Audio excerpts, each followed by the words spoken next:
She looked out over the control station.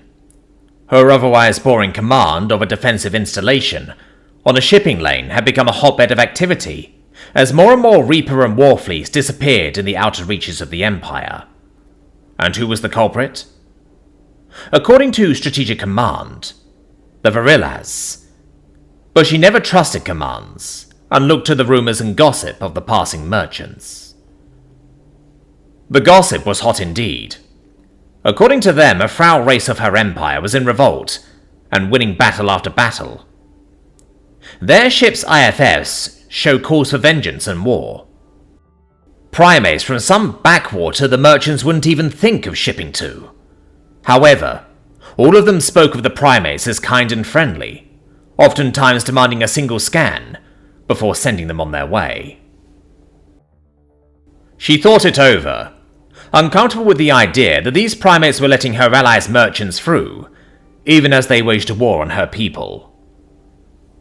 The food ships too had halted, along with every major resource her empire's colonies provided.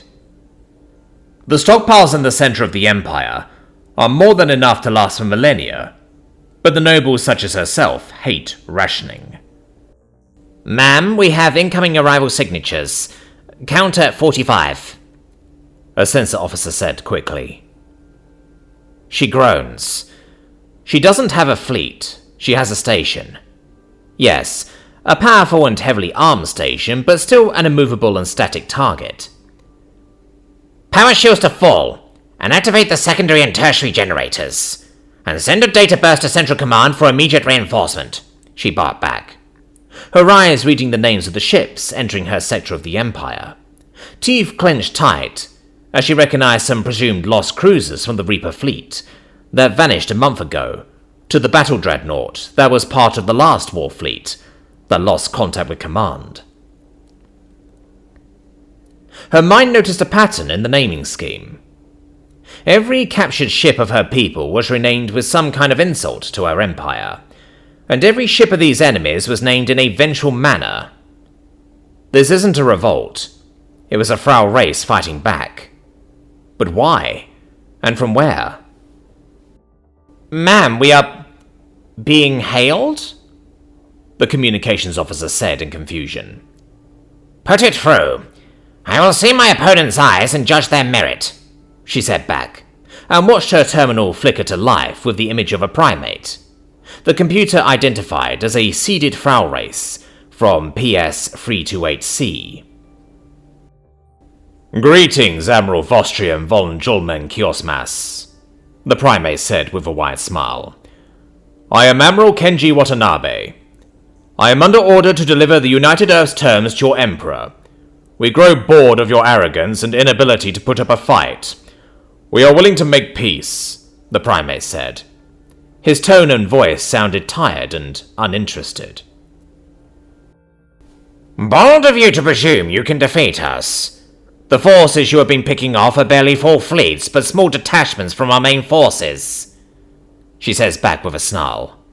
She hates it already. For it to sound so underwhelmed by the sight of her station was irritating to her. "I will commend you on accomplishing this match. To have succeeded in eliminating 7 fleets is impressive for you backwater monkeys." "Really?" the primate asked, seemingly shocked and confused. "You think kicking your ass into space dust would be hard for us?" "Of course. I will congratulate you on figuring out space travel and FTL technology, even if you reverse engineered it. But your effort to deny your purpose is over. Surrender, and I will personally see to your race's ethical and fair treatment as honored Frau's, instead of the common grunt," she said, making no plans to honor such promises. Her eyes dart to the countdown for the reinforcement fleet from Central, their arrival vector hidden behind the moon her station sits behind. "Oh wow, that sounds so tempting," the primate says, then orders someone off screen. "Call in the rest of the fleets. It looks like we are doing this the hard way," before it disconnects the hail. Her eyes go wide in fury. Was she just ignored? Her attention was broken as her tactical display started to beep as more and more arrival signatures pinged into existence. The count of incoming ships from the same vector as the primates grew steadily as their battle line stretched wider. Her heart beat faster and faster as the count surpassed her reinforcement, and she ordered in a small panic, "Database Central, we are about to engage an invasion force." Her order was about to be carried out when the station rocked. "Ma'am, they just took out our long-range transmitter," the engineering officer spoke. "It was a dual kinetic attack from their flagship, milliseconds apart." Her eyes went back to the tactical display, as an armada of 400 ships was idling in the void of her sector.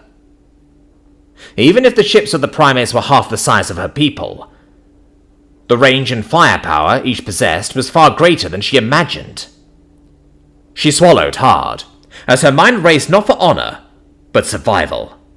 A disgusting thought of giving in to the primate's demands sent a chill down her spine.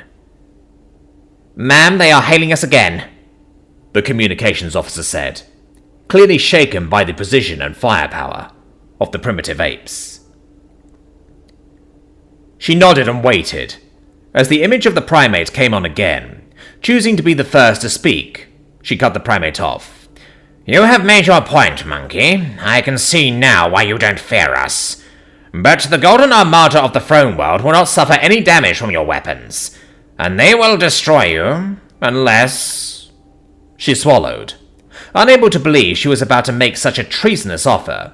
"You have a noble speaking on your behalf on your ship." "The Golden Armada," the primate said, pulling up some kind of crude data storage device and swiping his finger on it. "Oh, here. 500 ships, mostly supercruisers, and supported by the Halo. A high-power orbital ring around your homeworld, armored and armed to the teeth. That Golden Armada?" it asked. She slowly nodded. "Yeah, let me make it clear.